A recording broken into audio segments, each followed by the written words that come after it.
Now you are continuing the mechanism of action for the sympathomimetic drugs.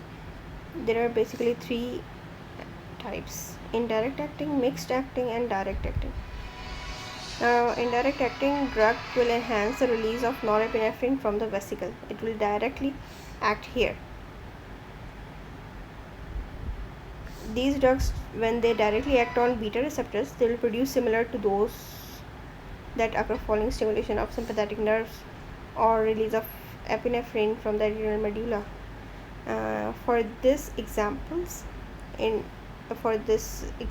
here, direct one, you will get example epinephrine, norepinephrine, isoproterenol, dopamine, and phenylephrine.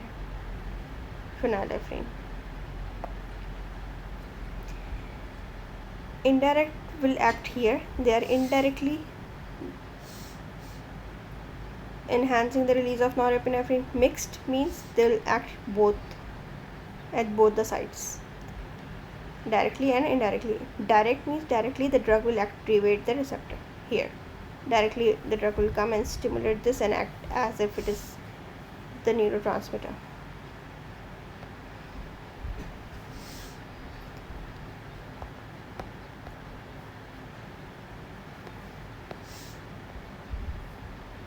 Now we will have a look at the direct acting drug which will act on the receptor postsynaptically. Epinephrine is one of the 4 catecholamines.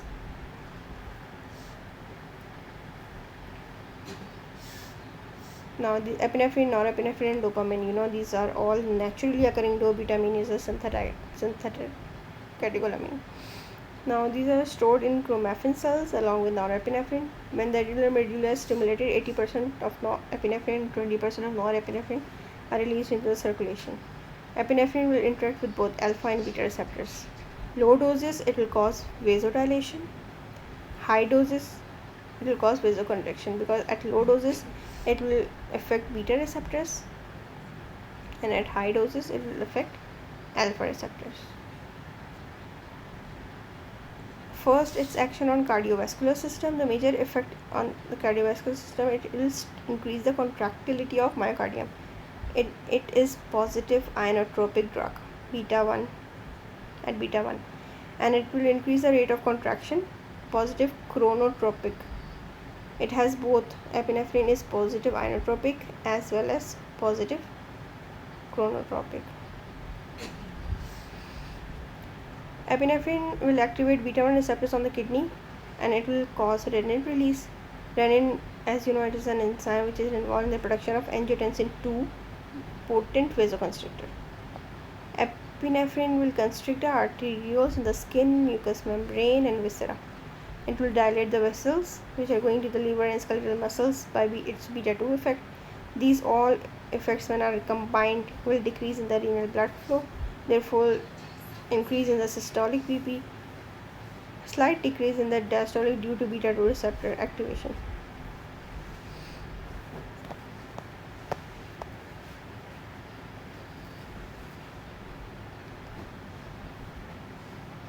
Cardiovascular effects of IV infusion. When epinephrine is given at low doses, IV infusion, pulse, BP, and peripheral resistance.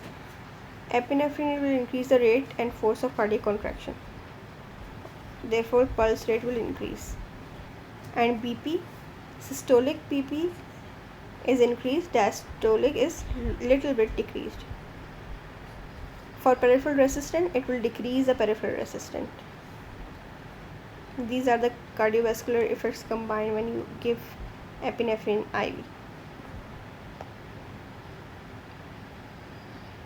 The other effects, hyperglycemia. It will cause hyperglycemia as it will increase glycogenolysis, breakdown of glycogen in the liver, beta 2 effect, and it will increase the release of glucagon in beta 2 effect, decrease the release of insulin by alpha 2 effect.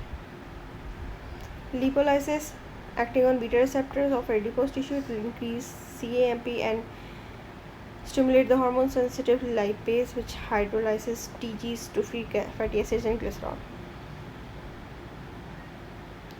Due to its actions on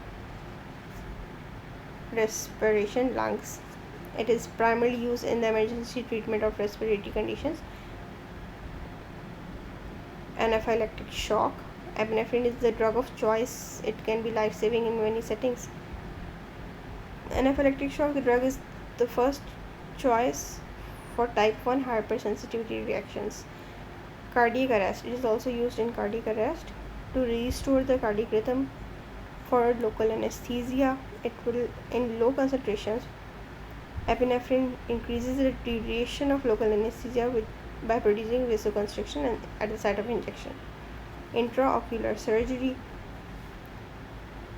It is used in the induction and maintenance of mydriasis. Now pharmacokinetics. It you can see from here. It is given IM, IV, as subcutaneously. Its metabolite will occur in the urine. Poor penetration due to its structure into the CNS, and it is also given in inhalation, not oral, due to its degradation in the gut. Adverse effect, as it can produce CNS adverse effect, anxiety, fear, tension, headache, and tremor. It can trigger cardiac arrhythmias if the patient is receiving digoxin. This is the drug interaction. Epinephrine will also induce pulmonary edema due to increased overload by vasoconstrictive properties. For hyperthyroidism patient, adrenergic receptor in the vasculature will lead an enhanced response to epinephrine, and the dose must be adjusted. It must be reduced in those individuals. Inhalation anesthetic to sensitize the heart to effects of epinephrine, which will lead to tachycardia.